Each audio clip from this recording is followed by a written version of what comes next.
bienvenidos a este nuevo podcast. Ya llevamos bastante ratito sin presentarles nada, pero hoy regreso muy emocionada con un tema que espero les interese mucho, que es la localización de cómics. Y el día de hoy me acompaña Johnny Rodríguez y también está Jenny Hernández, que son pues dos colaboradores con los que hemos venido trabajando desde hace ya bastante tiempo. Y voy a permitir que por favor ustedes se presenten. Si quieres empieza tú, Jenny. Gracias. Hola, yo me llamo Jenny Hernández, soy traductora y revisora de videojuegos y webcomics. Tengo unos 5 años de experiencia y la verdad me gusta mucho todo lo que hago. ¿Y tú, Jenny? ¿O Isaac? Como prefieras. Es que tengo dos identidades. Doble personalidad. No, mi nombre es Isaac Rodríguez, pero pues algunos amigos me dicen Johnny por cosas de la vida, como quieran decirme, eso no importa. Pues yo sí llevo menos tiempo trabajando en traducción como tal, mi experiencia fue más enseñando inglés, pero pues el tiempo que llevo enseñando, perdón, traduciendo, he estado trabajando tanto en videojuegos como en webcomics y pues ha sido muy, muy interesante. Como las personas que nos siguen probablemente sepan, Keywords se ha venido especializando en localización de videojuegos. También hacemos localización para series, doblaje lineal, anime, todo ese tipo de cosas. Pero recientemente, diría que hace unos 2 años, hemos trabajado, el equipo aquí de Keywords México ha trabajado muy fuertemente en localización de cómics y por eso nos pareció un tema muy interesante para que podamos explorar las diferencias que tiene este tipo de localización con otros formatos y también pues de pronto a la gente que le interese todo este mundo de la traducción, ver que también hay otras opciones que tienen que tener en cuenta a la hora de traducir cómics, retos, tips. Entonces aquí tenemos 2 personas muy expertas y pues nada, vamos a entrar en materia. Me gustaría empezar en cómo funciona la localización de cómics como tal, de pronto hablar un poco del proceso que exige esta localización. Entonces, no sé si quieras empezar, Jenny. Sí. Bueno, de hecho, la localización de webcomics involucra a varias personas, tanto a los traductores, a los revisores, pero también a los diseñadores gráficos. Y básicamente el proceso inicia cuando el diseñador gráfico extrae los textos editables de los archivos PSD, me parece que son. Normalmente. Sí. Ajá, y los convierte en un archivo Excel para que nosotros podamos trabajarlos. Después de esto,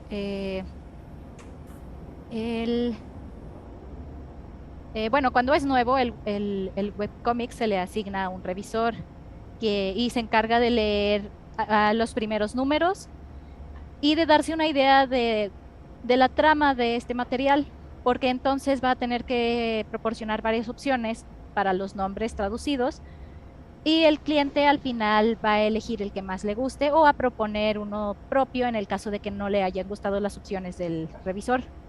Después de esto, el PM, o sea, en este caso Diana, sube los archivos a, en nuestro caso, MemoQ, y ahí trabajamos empezando por el traductor y ya se encarga de, con el webcomic al lado, ir traduciendo todo para evitar faltas de contexto, tener todo bien claro, la historia, qué está pasando, porque esto es muy visual.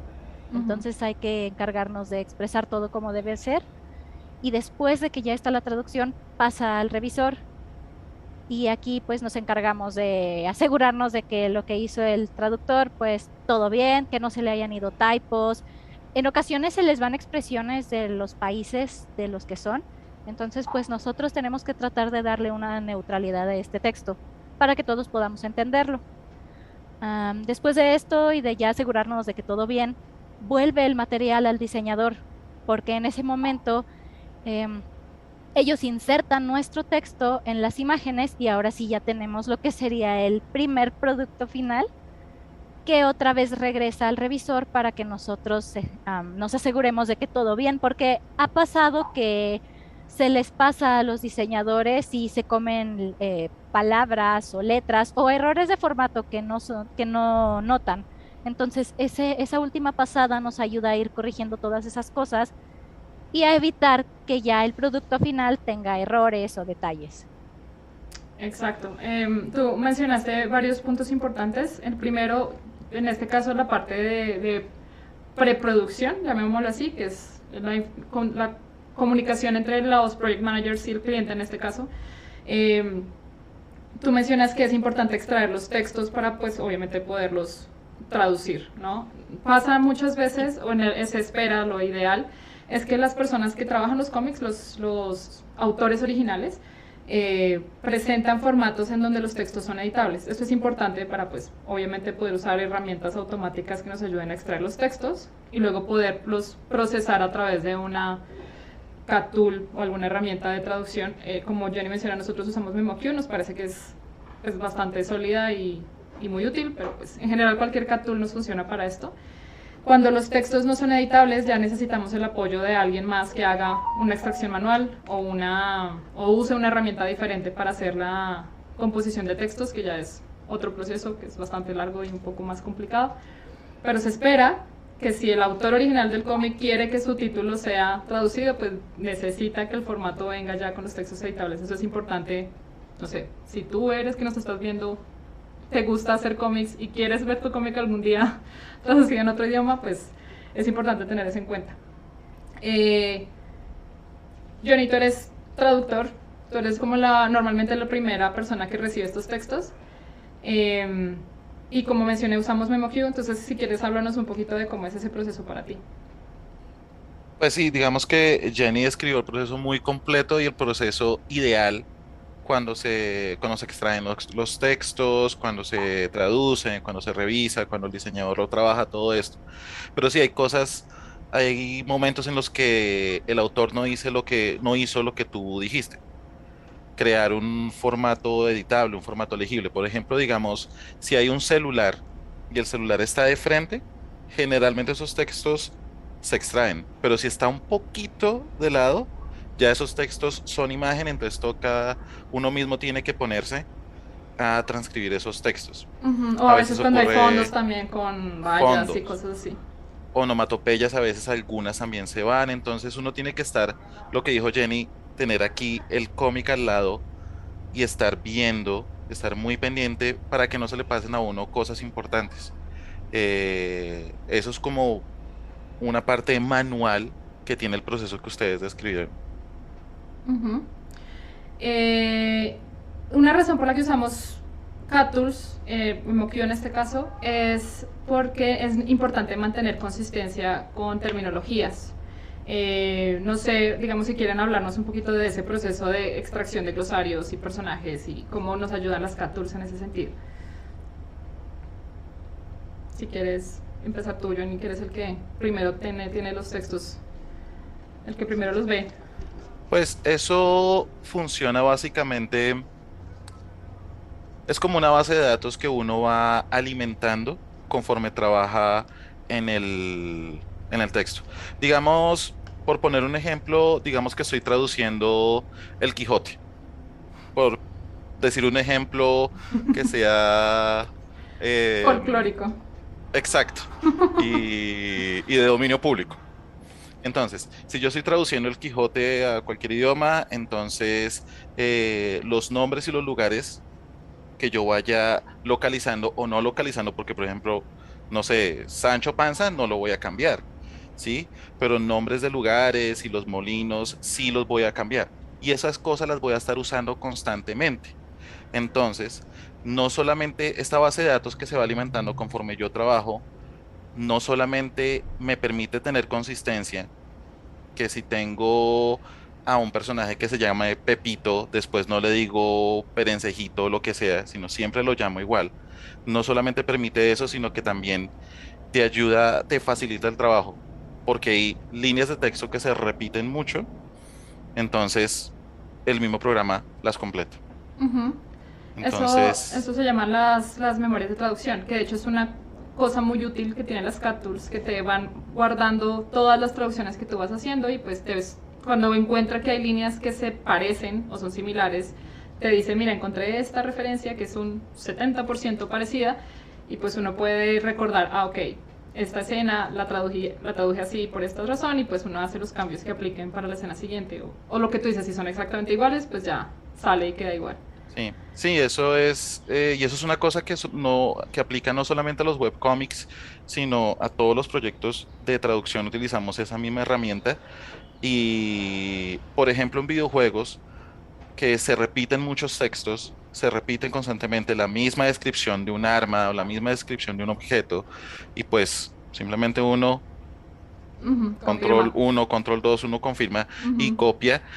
Y además compara las diferencias para uno coger y, perdón, para uno tomar y cambiar el texto de acuerdo a los cambios que hay en la nueva versión. Correcto. Y en el caso de los editores, digamos, Gianni siempre se ha especializado en mantener todas esas terminologías al día, estar cada vez que vienen nuevos términos irlos agregando. ¿Cómo trabajas tú esa parte? Ujú. Pues normalmente respeto mucho lo que dejan los traductores, porque la mayoría de las veces sí me parecen bastantes buenas decisiones. Recuerdo que estamos trabajando en un webcomic que en inglés me parece que es undead, la palabra que se usa para unas criaturas, y el traductor puso necrul, si no recuerdo mal. Entonces, a mí me gustó bastante Ujú. y me parece muy adecuada para la temática de todo lo que se está viendo de la historia. Entonces, pues se queda y los vamos agregando al glosario del proyecto. También yéndome un poquito a lo que es la memoria de traducción que mencionaban ahorita, también sirve bastante porque sobre todo en webcomics hay muchos flashbacks. Entonces, en el capítulo 37 puede aparecer una línea que alguien dijo en el capítulo 1 y en vez de estar buscando, regresándonos entre imágenes y archivos, simplemente vemos ahí al ladito Memo que nos lo pone solo y ya no tenemos que estar perdiendo tiempo en eso, voy a decir, Es podemos cierto. seguir con nuestro trabajo. Ujú. Sí, Entonces sí, sí son sí. bastante útiles. Exacto, y es la razón por la que estas herramientas pues, nos facilitan la vida. En lo que decía Isaac, en proyectos de traducción en general se deben usar siempre. Entonces, de nuevo, si eres una persona que te interesa el mundo de la traducción y estás pues, aprendiendo para ser traductor, es muy vital que aprendas a usar estas cat tools. Son súper, súper útiles. Me gustaría también hablar de como las cosas que un traductor debe tener en cuenta a la hora de iniciar un nuevo proyecto. Cuando el cliente nos manda el kick-off, digamos, de todo lo que va a pasar con este título, que como mencionabas antes, inicia con la decisión de si se va o no a traducir el título, las opciones del título. También viene el proceso de decidir si se van o no a traducir los nombres de los personajes, por ejemplo, los nombres de las ciudades. Aquí viene todo un tema de cultural, por ejemplo, si la historia se desarrolla en, no sé, en China o en Japón, normalmente muchas temáticas de cómics vienen de países asiáticos. Si se va a localizar, o sea, se va a tropicalizar, que no va, la historia no va a suceder en Asia, sino en Latinoamérica, ¿no? Porque es para Latinoamérica. Entonces vamos a cambiar los nombres de las ciudades, vamos a cambiar los nombres de los personajes, o se va a dejar igual. Entonces, una vez pasa por todo este proceso de decisión con el cliente, luego hay que tener en cuenta otros temas como el rate, por ejemplo, ¿no? Si es para niños, si es para adultos, qué tipo de lenguaje se va a usar, qué tipo de diálogos se van a emplear, si va a ser un lenguaje coloquial y antiguo y súper específico o es más casual. ¿Cómo haces tú para poder ver todas estas cosas al principio? Y bueno, no sé qué más es importante tener en cuenta. Normalmente tú eres la primera en ver esas cosas, Jen. Sí, de hecho al principio solemos, como mencionábamos antes, recibir un archivo del cliente que incluye una descripción corta y una descripción larga del webcomic. Es básicamente una sinopsis. También se incluyen los personajes principales, algunos personajes de apoyo, sus descripciones cortas, como para darnos una idea de qué es lo que van a poner en la historia, cuál va a ser su papel. También incluye ahí, si no recuerdo mal, como temas que va a tocar la historia, como tags. Y creo que sí es bastante importante tanto para el traductor y el revisor leer todo esto y sobre todo también leer al menos los primeros episodios antes de empezar a trabajar para darse justamente a la idea que mencionas de para quién va esto, para qué cultura va, porque nos han tocado webcomics tanto como con temática coreana, japonesa. Hay uno que me gusta mucho que pasa en Estados Unidos, pero tienen muchas cosas latinas, de México en especial. Ujú. También hay otros que pasan en Indonesia, si no recuerdo mal. Entonces, todo esto tenemos que tenerlo muy claro desde el principio para saber qué clase de terminología, qué vamos a respetar, qué vamos a adaptar. Ujú. Entonces, sí, desde el principio hay que tener todo esto muy claro. Claro, y el género, ¿no? Si va a ser una historia de terror que va a tener gore y violencia y, no sé, es un rate mucho más maduro, pues obviamente el lenguaje que se emplea es Sí, distinto que para un romance casual, familiar o para sí, niños. también. Ujú. De hecho, hay algunos webcomics en los que no solemos usar palabras altisonantes porque pues sí se ven como para, como dices, para más personas de menor edad, pero hay otros que sí han sido de tortura, de terror, donde sí les metemos todas las maldiciones, Ujú. Sí, respetando el texto original, claro, pero sí. pero exacto, es importante mantener el tono, como la idea original que tenía el autor de, no sé, si queremos usar lenguaje maduro, ofensivo, con groserías, ese tipo de cosas, pues Sí, mantener ese tono para que el mensaje que el autor original tenía en mente pues se transmita, ¿no? sí, así Eh, es. no sé, Isaac, si tengas alguna anotación al respecto, algún reto particular en este tipo de decisiones de género y de rates. Pues una cosa que mencionó Jenny de familiarizarse con la historia, familiarizarse con el cómic, si es posible estar adelante de la lectura, pues a veces el tiempo no lo permite, pero sí no confiarse en ese primer documento que nos manda el cliente, porque el cliente, uno tiene que conocer la historia incluso mejor que el cliente, Es cierto. ¿sí? Entonces a veces le dicen, no, la sinopsis es como muy básica y uno se confía en eso, pero uno ve que la historia tiene otros elementos, que uno puede ajustar tal cosa, que un personaje que identificaron, un elemento que identificaron en el documento, se mencionó una vez en un capítulo y nunca más se vuelve a mencionar. Entonces hay que leer, como decimos acá en Colombia. Hay que estar, hay que querer el proyecto, Ujú. sea que sea el estilo que a uno no le guste, el tema que a uno no le guste, hay que meterse en la historia, porque si uno está metido en la historia, que tú estás traduciendo, que tú estás trabajando, tú incluso te das cuenta, esto en el texto original no tenía sentido. Te das cuenta Exacto. de detalles como que, venga, yo puedo mejorar esto en español para que sea más legible. Exacto, que narrativamente tenga mejor ritmo, que tenga más sentido. Y eso es especialmente difícil cuando la gran mayoría de los casos, y esto aplica a videojuegos también, nosotros recibimos proyectos que son originalmente, no sé, de Corea, de Japón, de China, y obviamente pasan por un primer proceso de traducción al inglés. Y de inglés es que se envía a todos los demás idiomas, ¿no? A los idiomas europeos, a español, latam. Entonces, obviamente nosotros ya no vamos a recibir un texto totalmente original, sino ya ha pasado por otro traductor que probablemente le metió también sus cosillas aquí y allá y pues claramente puede haber errores. Entonces ese tipo de cosas es muy importante, tener siempre la mentalidad de identificar esos posibles errores de continuidad o de narrativa. Sí, Eh, sí.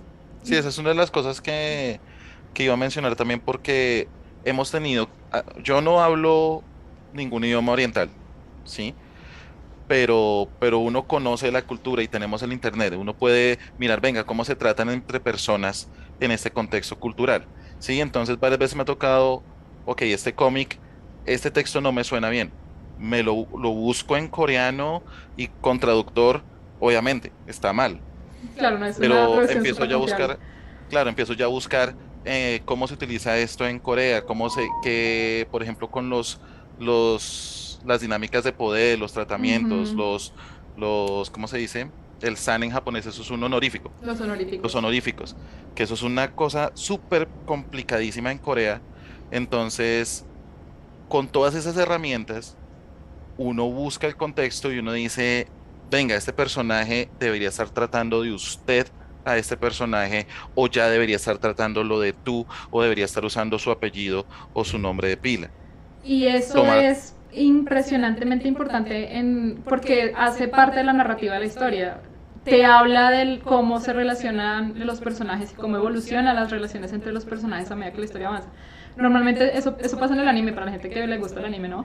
En el momento en el que deciden permitir que la otra persona le hable por su nombre, es como, ya somos, mejor dicho, almas gemelas, somos los mejores amigos. Eso es un paso increíble en la historia. Entonces, si esas cosas se ignoran en español, pues estás perdiendo una carga emotiva que puede ser importante en la historia también.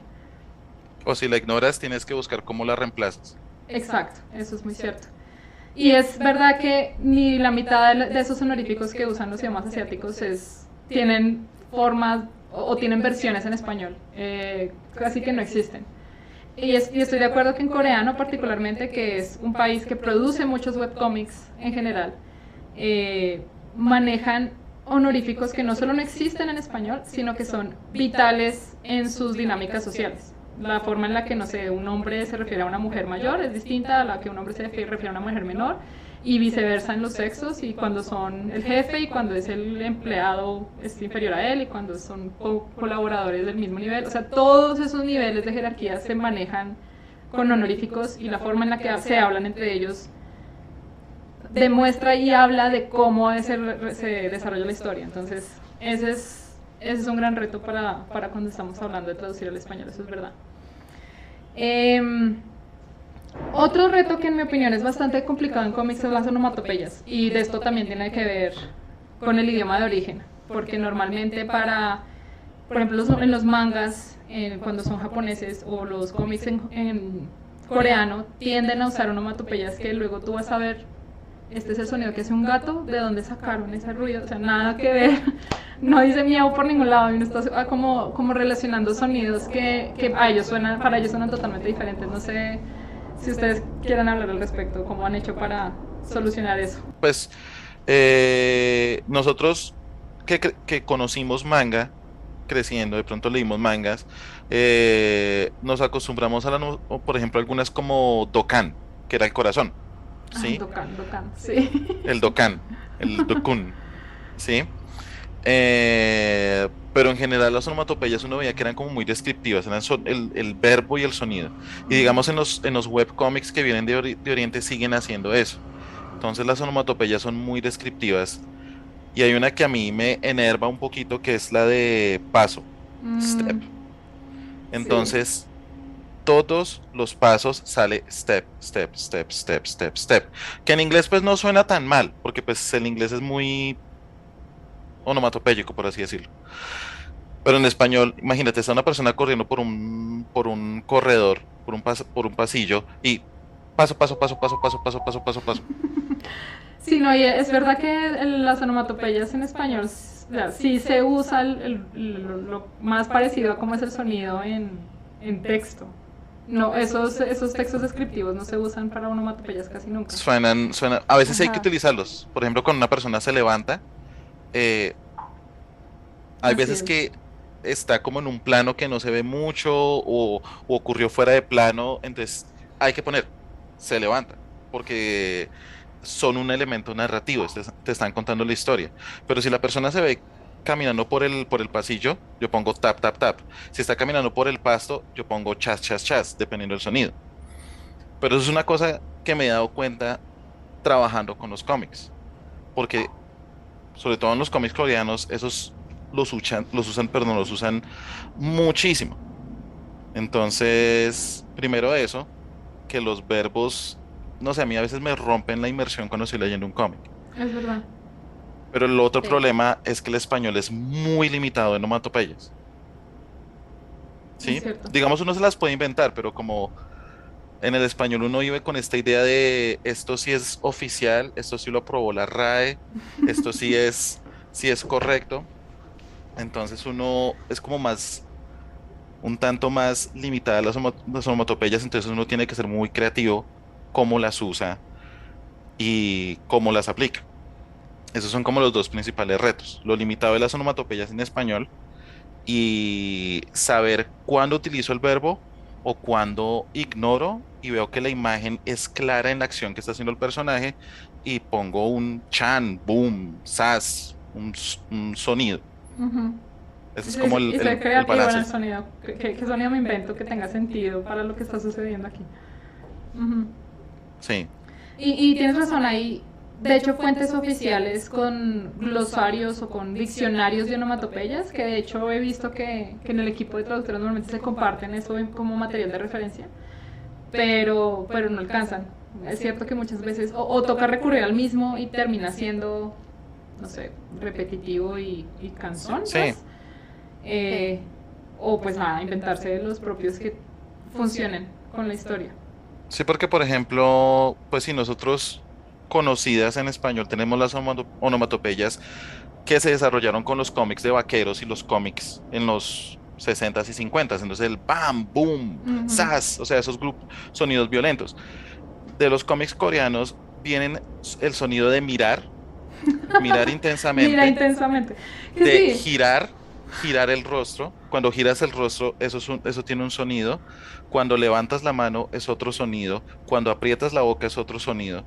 Que supongo que en coreano suenan preciosos, suena la onomatopeya. En inglés también hay algunos verbos que son corticos y suenan bien. Pero en español, gira, mira, observa. Y a veces hay que hacerlo. Pero en otros casos uno dice, no, me rompe la la inmersión. inmersión. Sí, Y es verdad que muchas veces no es ni siquiera como una onomatopeya como tal, o sea, no estás cumpliendo la función de darte un apoyo sonoro que estás leyendo, es más una descripción narrativa, es sí. mirar intensamente es algo que el personaje está haciendo, que es importante en la escena, pero que pues obviamente no puedes dibujar o no puede ser suficientemente obvio en el dibujo de que está mirando intensamente y no simplemente mirando. ¿No? Es como ese apoyo narrativo más que Sí. onomatopéyico, me parece. Hay que tomar ahí la decisión de traducción de ¿será que esto exige una onomatopeya o simplemente pongo lo que está en el texto Exacto, original? es el balance. Correcto. Ajá. Am, Otro punto que me gustaría tratar es los formatos. En traducción de cómics y pues en lo que hemos llevado trabajando sobre todo con lo que conocemos con keywords, nos hemos dado cuenta que la forma en la que se trabajan los cómics puede ser muy variada. Obviamente viniendo desde los cómics impresos, desde los cómics gringos y Marvel y DC, y luego los mangas, ¿no? Que también tienen todo un sistema diferente de paginación y de sí, formateo de los globos y esas cosas. Y luego que ya tenemos todo un nuevo formato con los webcomics, que claramente es distinto leer un cómic en una pantalla, normalmente en un celular, que leerlos impresos en papel. Y eso también crea nuevos retos a la hora de formatear los textos. Por ejemplo, se me ocurre particularmente cuando estamos trabajando textos que vienen de mangas, ¿no? de cómics japoneses. Normalmente los globos son mucho más verticales, pues porque el japonés se lee de arriba abajo, entonces los textos van a tener un formato que es más alto que ancho. Y eso obviamente en español no funciona. Hay que trabajar en ese mismo globo un texto que probablemente es mucho más largo en cantidad de caracteres que el japonés, pues porque los kanji ocupan menos espacio. Y no solamente eso, sino que tienes que trabajar en un formato que no te funciona en lectura de izquierda a derecha, ¿no? Ese tipo de cosas son muy, muy comunes a la hora de traducir cómics. Me gustaría, no sé, de pronto que hablaran un poco sobre cómo manejan ese aspecto. Si quieres, Ajá. Jen. Sí. Bueno, afortunadamente en la mayoría de los casos los webcomics utilizan globos muy grandes. Les sobra demasiado espacio. Entonces nosotros ahí podemos acomodar ya el texto con libertad, por así decirlo. Pero sí ha habido algunos casos en los que por lo largo de nuestro idioma el globo no nos da. Ahí afortunadamente pueden entrar los diseñadores y hacernos el favor de agrandar el globo o de acomodar el texto. Creo que incluso se ha llegado a ser un poco más pequeño, no Ujú. estoy muy segura ahí, Manejar el tamaño de la fuente, pero, sí. ajá, pero hay veces en que por el tamaño del panel no es posible hacer esto. Entonces, ahí lo que hacemos, pues no queda de otra más que buscar la forma en dar la idea sin tratar de afectarla mucho, acoplándonos al espacio que tenemos. Entonces, sí hay casos, pero pues también hay soluciones, afortunadamente. Es cierto. Y es verdad que en los webcomics particularmente, justo como pues, están pensados para leerse en pantallas, los globos tienden a ser más grandes y de hecho pues casi siempre hay autores que no manejan ese mismo estilo, pero casi siempre son como una escena y debajo otra escena y debajo otra escena, o sea, son como cuadros que van uno bajo el otro, no tienen este formateo mucho más experimental y dinámico que sí manejan los cómics impresos, de tener un cuadro aquí y el otro aquí, y luego uno grande aquí abajo y luego 5 cuadros chiquititos, ¿no? Como jugar Sí. con los tamaños de los cuadros. Generalmente en los webcomics es muchísimo más uno debajo del otro, cosa que tú a la hora de scrollear en tu celular lo puedes leer sin que tengas un texto ya chiquitico que no alcanza a ver, ¿no? Son muy ordenados, esa es la ventaja. Es cierto. Sí. Y es una lectura continua. Y eso es una cosa muy interesante.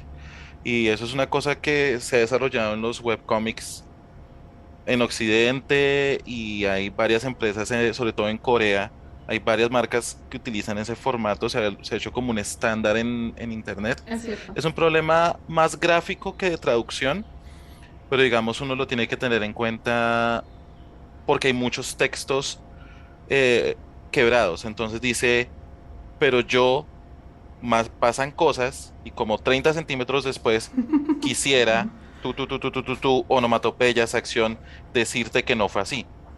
Es cierto, y eso también me recuerda que hay decisiones de edición que ya luego vienen de la mano con los diseñadores, como dice Jenny, que es necesario decidir, ok, cuando la persona está pensando, ¿no? Está teniendo un recuerdo, vamos a usar cursivas, ¿no? Por ejemplo. Ajá.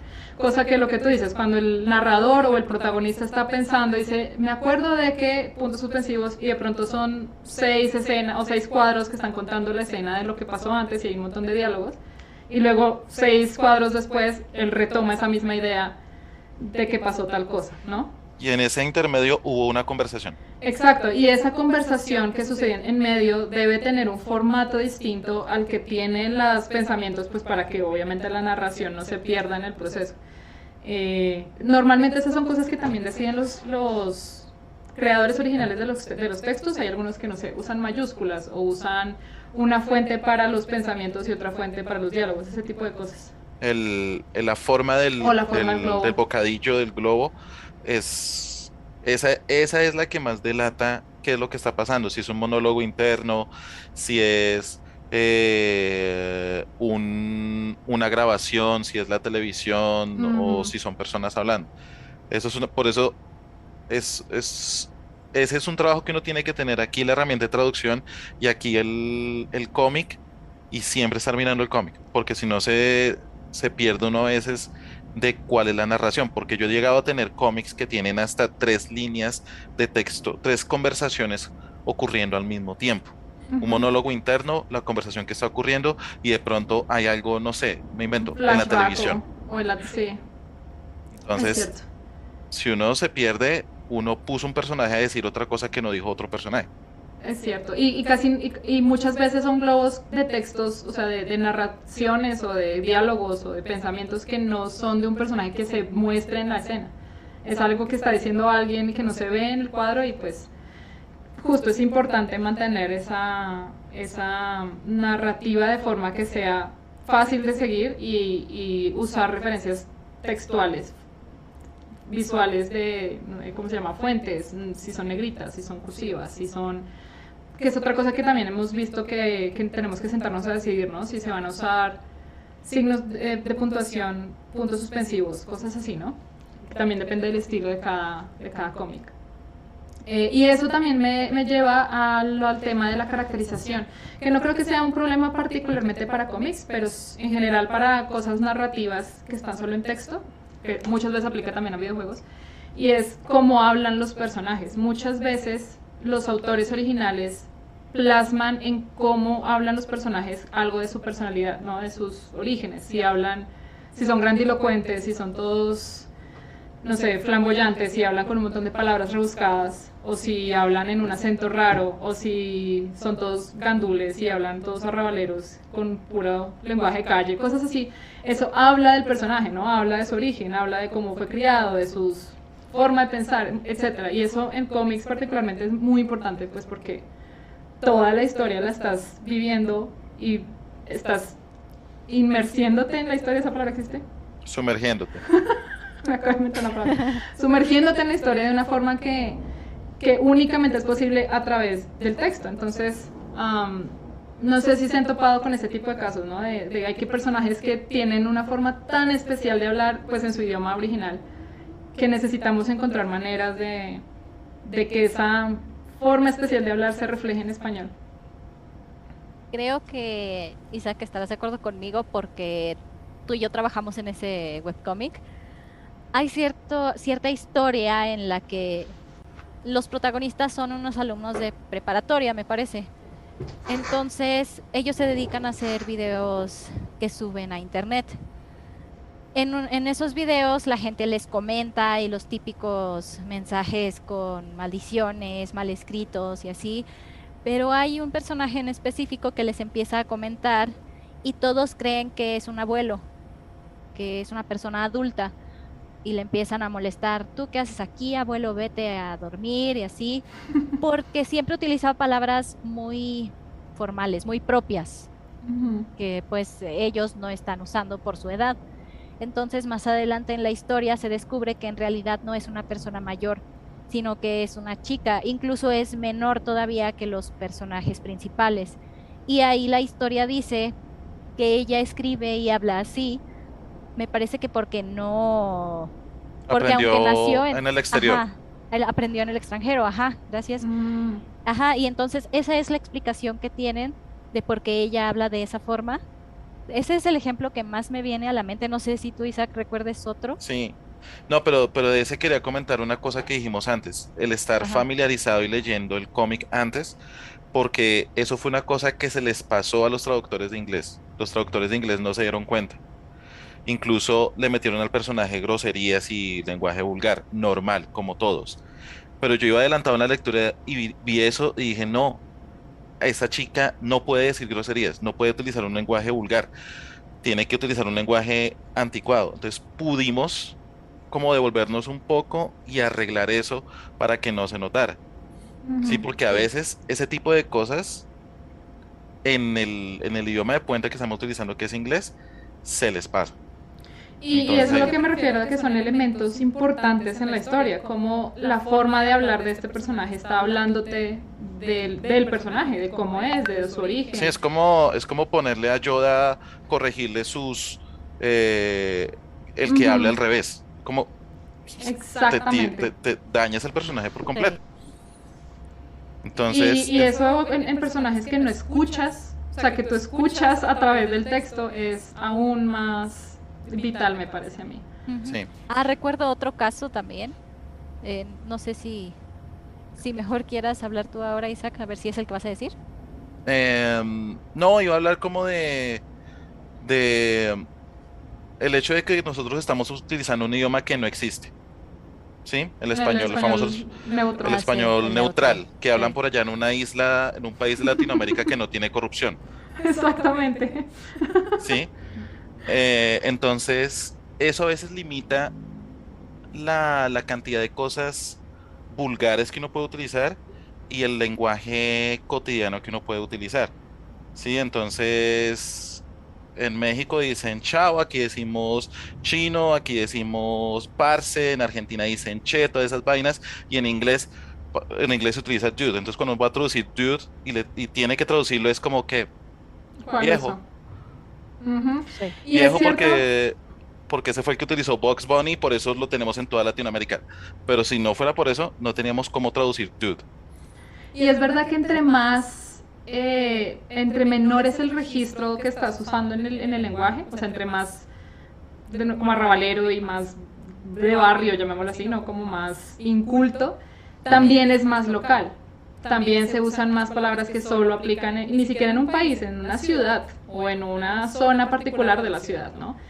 Entonces, sí, entre más bajo es el registro, más limitado estás en usar groserías de verdad, e insultos de verdad, y no el típico de maldición o con un demonio, que es con el que se casaron un montón de años atrás. Y es difícil salir de eso justo porque pues no existen insultos que realmente se usen en la vida real, que se entiendan en todas partes o que no suenen como súper locales. ¿Tú ibas a Lo bueno es que mencionar?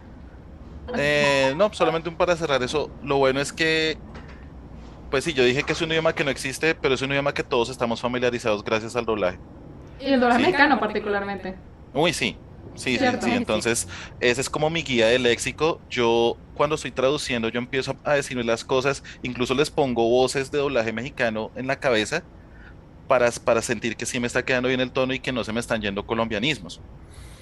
Empiezo a decir como, imaginarme las cosas leídas por un actor de doblaje. Y dice, no, yo no me imagino, no sé, a Humberto Vélez diciendo eso, yo no me imagino a Mario Castañeda diciendo eso, ¿sí? Es verdad. No, tengo que cambiarlo, Y porque ya, eso es una cosa que de hecho está cambiando ahorita. Nosotros de pronto estamos ya muy viejos, pero sí, tú ves los streamers de generaciones recientes, por ejemplo, streamers latinos que ya juegan y están acostumbrados al idioma que se usa en YouTube y se usa en Twitch y usan de todo, o sea, modismos de Chile y de Argentina y de Colombia y de México indistintamente y todos les entienden y es una cosa hermosa. De pronto eso va a ir cambiando con el tiempo, vamos a ver. De pronto sí se genera este lenguaje neutral, español latam, que tanto vendemos. Vamos a ver. Te vas a mencionar un ejemplo, Jen. Ah, sí. En otro webcómic hay una chica que es muy fresa, rica, clase alta. eh, y más adelante en el cómic se menciona que el protagonista le dice algo así como, ya deja de hablar como fresa, tienes que hablar de otra forma porque si no te van a reconocer o algo así. Entonces, pues ahí recuerdo que le metiste... eso, Ay, porque ajá, el original en inglés es, tienes que quitarte ese acento de Valley Girl, que es el acento ajá. así de chica californiana, súper fastidioso, y yo, y ahí sí tuve que recurrir al mexicano, porque la frase, esa es una niña fresa, eso es mexicano. Aquí Y no, decimos, no creo que haya una forma neutral de decir eso, o no se me no, ocurre en este momento, realmente no. no la hay. Entonces yo puse, tienes que quitarte ese acento de niña fresa californiana. Y vete a saber si alguien en Chile lee eso y no lo entiende, pero pues bueno. No, yo lo que hago, una herramienta que sí es una herramienta al acceso de todos, yo utilizo Google Trends, que en Google Trends tú puedes ver un mapa de si esa palabra se ha buscado. No necesariamente es una guía de uso, dependiendo de la palabra, no es una guía de uso, pero a veces sí te da una idea de, esta palabra se usa en toda América Latina. Y si me sale que solo sale en azul México, o solo sale en azul Argentina, solo en azul Colombia, tengo que cambiarlo. Ujú. Entonces, esa es una herramienta que le sirve a uno para, por ejemplo, con alimentos, con Nombres de frutas y cosas así, es verdad que nombres de es... frutas. Sí, Sí. uno sabe que en Argentina dicen frutilla, pero pues lo siento. El resto de América Latina decimos fresa y esa es la fruta, no la niña. Sí. Y no, y de hecho si Y tú vas a Argentina y dices hay, fresa, pues te entienden, de pronto no sí, hay es... que ignorarlo, De pronto no pero es hay como que casos lo usan, pero se entiende. en los que es un solo país y solamente ese país utiliza ese término. No, chao. Toca cambiarlo y recurrir a con un demonio. Y bueno, ese es otro tip, de nuevo, para la gente que nos está viendo y que le interesa todo este mundo de traducción. Recurrir a eso me parece bien útil, saber qué palabras se usan. No siempre la RAE, se supone que la RAE tiende a tratar de estar al día con esas cosas, ¿no? De palabras que se están empezando a usar mucho y que ya cobran suficiente uso y cotidianidad como para incluirlas en la RAE. Pero eso no siempre va al día con lo que nosotros necesitamos, sobre todo en traducción de diálogos como los cómics, ¿no? Que son súper casuales, con personajes como de la vida normal, cotidiana. Y pues de pronto no están súper aprobados por la RAE, pero aplican, ¿no? Se usan. Entonces es buena idea empezar a tener en cuenta esas expresiones. Sí, porque ese idioma está cambiando y ahí es donde uno tiene, pues con un latinoamericano sabe inglés, automáticamente deja de consumir cosas en español y todo lo consume en el idioma original. Pero si tú quieres trabajar en traducción, tienes que volver a consumir cosas traducidas para ver qué se está haciendo. Entonces, por ejemplo, todo lo que se traduzca para Disney, sabemos que es gente muy dura, Ujú. muy, muy, muy Con buenos mucha experiencia. traductores, con mucha experiencia. Entonces, yo me veo una película de Marvel y independientemente de que la película sea buena o mala, lo que sea, pero yo aprendo mucho de la traducción y digo, ay, mira esta decisión, ¿por qué tomó esta decisión el traductor? Me pasó hace poco también con un anime que me ayudó mucho a pensar en eso de los niveles de respeto, cuando se utiliza el san, cuando se utiliza el apellido. Eh, lo vi completo, doblado, y eso que cosa que yo nunca hacía, yo siempre veía el anime en japonés con subtítulos, pero este me lo vi doblado, lo disfruté más y también como para mi profesión fue muy educativo Ujú. porque vi un montón de decisiones y, interesante, y lo tengo en cuenta cuando ya lo aplico a mi trabajo. Entonces, hay que consumir, hay que volver a consumir cosas de los colegas, básicamente, Es cierto, y esa retroalimentación es bien enriquecedora. o ver qué hicieron mal. Y tratar de aprender uno También. que evitar, ¿no? Para no cometer esos errores. Luego Eh, otra cosa, perdón, Sigue, luego otra sigue. cosa que me gusta hacer en este caso es también pensar qué habría puesto yo si yo lo estuviera haciendo, qué otras opciones puedo tomar, puedo Ujú. poner. Sí, sí, me Solo era parece eso. que no estuvo bien, que hubiera podido hacer mejor, ¿no? Eso es cierto. Eh, Estamos hablando de como barreras culturales que tiene particularmente el español latinoamericano a la hora de justo decidir cómo traducir cosas que se entiendan y apliquen a toda Latinoamérica.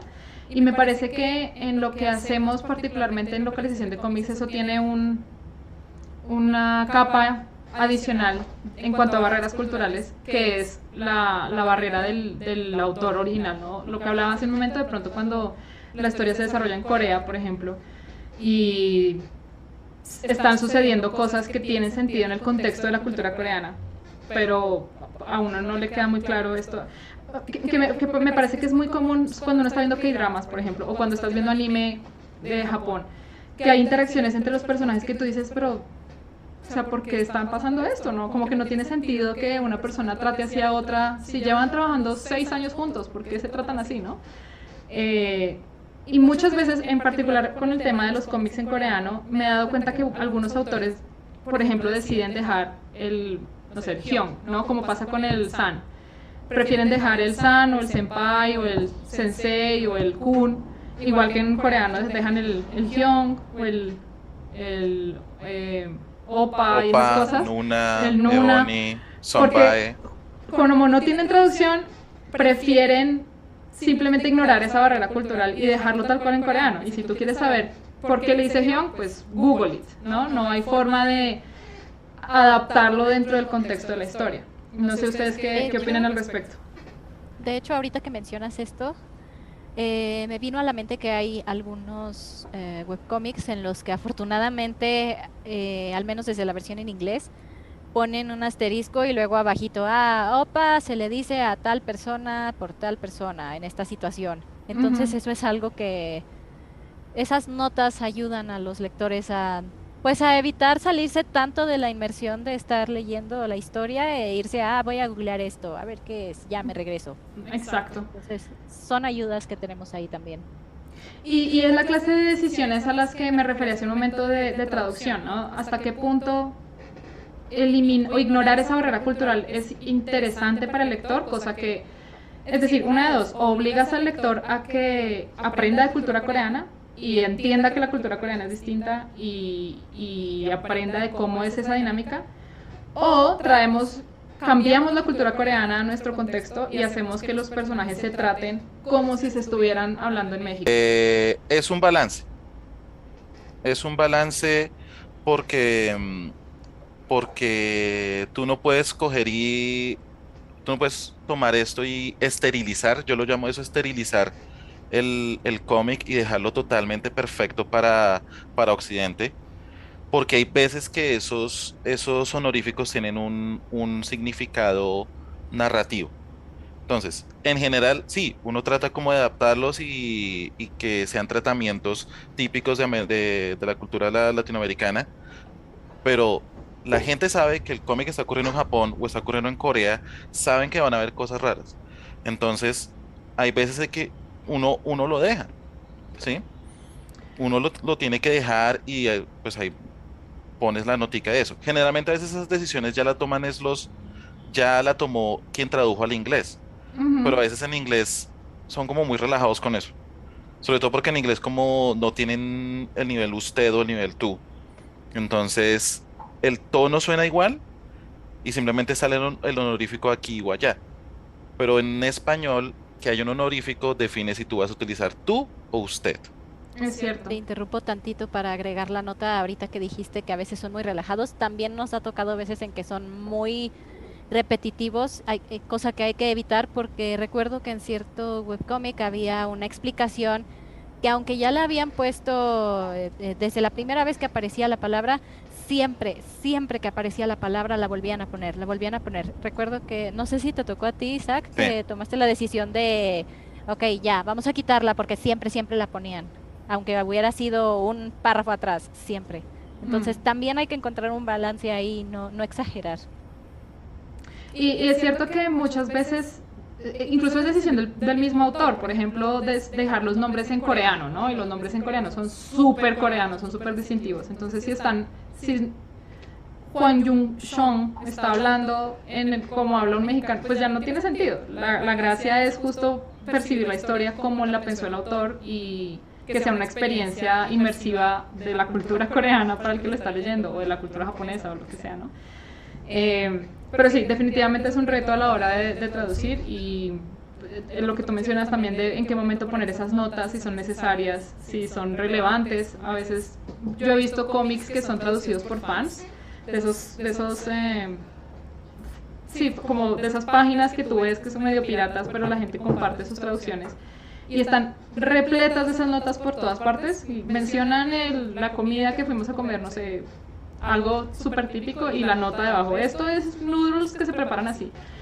Es ya muy exagerado, ¿no? Entonces también mantener ese equilibrio de que no se convierta en un tratado de cultura asiática. Eh, Sí, es, como los fansubs de Ah, anime sí. que uno veía en los 2000. exacto, que cualquier palabra era arriba un párrafo de 3 líneas Sí, que te tocaba media pausar. pantalla tapada. Exactamente.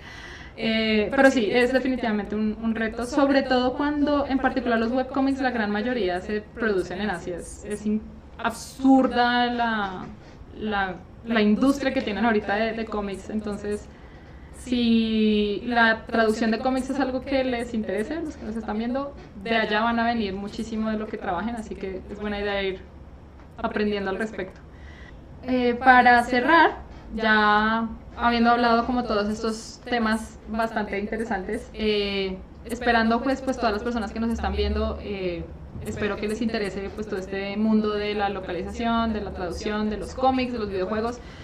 Particularmente para estos temas que hemos estado tratando, de pronto tienen consejos, tips, trucos que les gustaría recomendarle a las personas que quieran aprender sobre el tema y de pronto empezar a trabajar como en este mundo de traducción.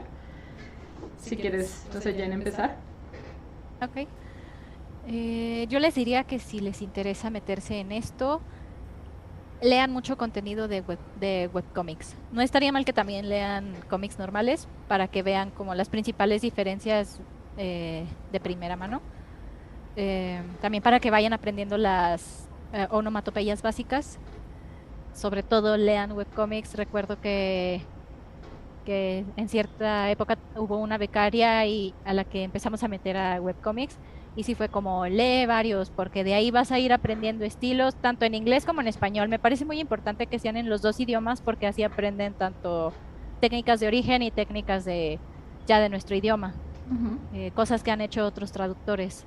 Lo que les mencionábamos hace rato de si ustedes se encuentran con algo que creen que está mal, piensen, ¿qué haría yo? ¿Cómo lo haría yo? ¿Qué opciones podría dar si fuera yo quien estuviera haciendo esto? Y de hecho, aunque el texto no esté mal, no está de más que también se pongan a dar sus opciones, solo para generar ideas.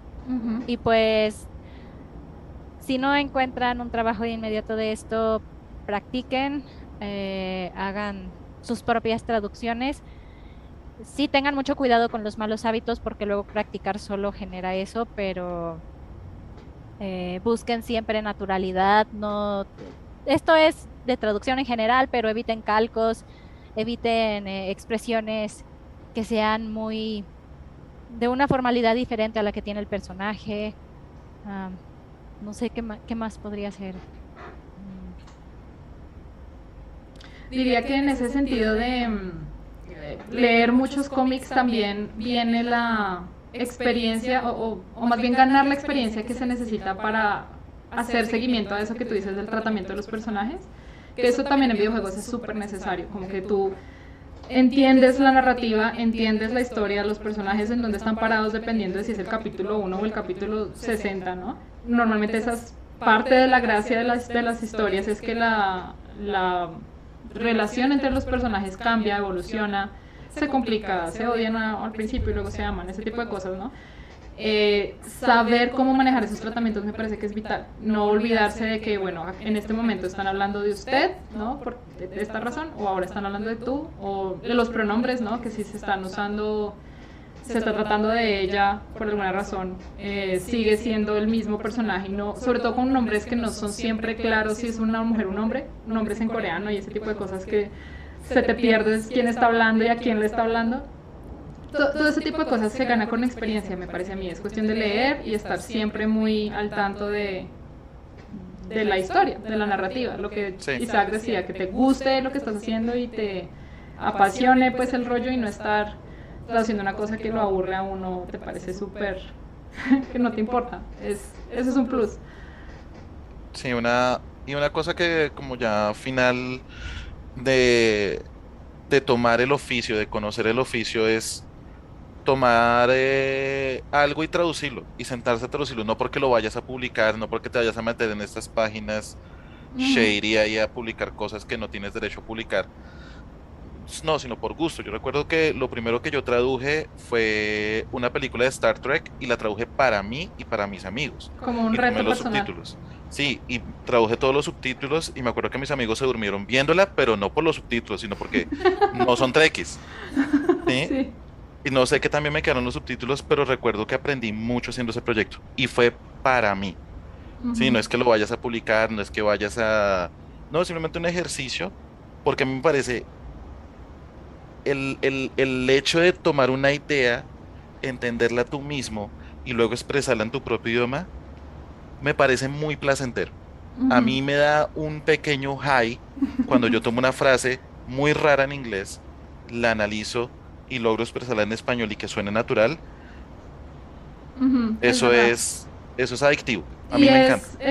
pensaría yo que lo más importante, especialmente en los cómics, porque es, digamos, el formato en el que más se usa ese tipo de lenguaje casual, narrativo, que te está contando una historia que puede ser muy compleja en pequeños bits de texto, ¿no? No es un libro, ¿no? No es una novela donde te están haciendo toda la contexto. No, normalmente los cómics son así, muy a punta de diálogos se están armando todo una trama, ¿no? Y la historia de los personajes. Y eso es importante, poder expresar esas ideas de manera concreta, pero que al mismo tiempo sea natural, que sea algo que cualquier persona diría en una conversación normal. Yo quisiera también cerrar con un tip un poco más enfocado en personas que específicamente les guste la traducción de webcomics. Como mencioné hace un momento, la gran mayoría son de origen asiático, japonés, coreano. Y si a alguna persona que nos está viendo de pronto le gustan esos idiomas, pensaría que eso también es un súper tip. Que si tú sabes coreano y quieres aprender a... Mucha gente sabe coreano y le gustan los cómics o le gustan los K-dramas, por ejemplo, pero no tienen esta expertise a la hora de la traducción. Y es lo que pasa con los fansubs o las traducciones que hacen fans y que luego suben por allá en páginas todas piratas, que tienden a cometer... Me parece que particularmente el coreano y el japonés tienen estas barreras, ¿cómo llamarlo? Como que son difíciles de traducir porque siempre tienen un montón de detalles en la forma en la que se dicen y pueden significar muchas cosas, y como que uno ve las traducciones hechas por fans y son un montón de slash, aquí quiso decir esto o esto, ¿no? Y son unas traducciones súper ambiguas.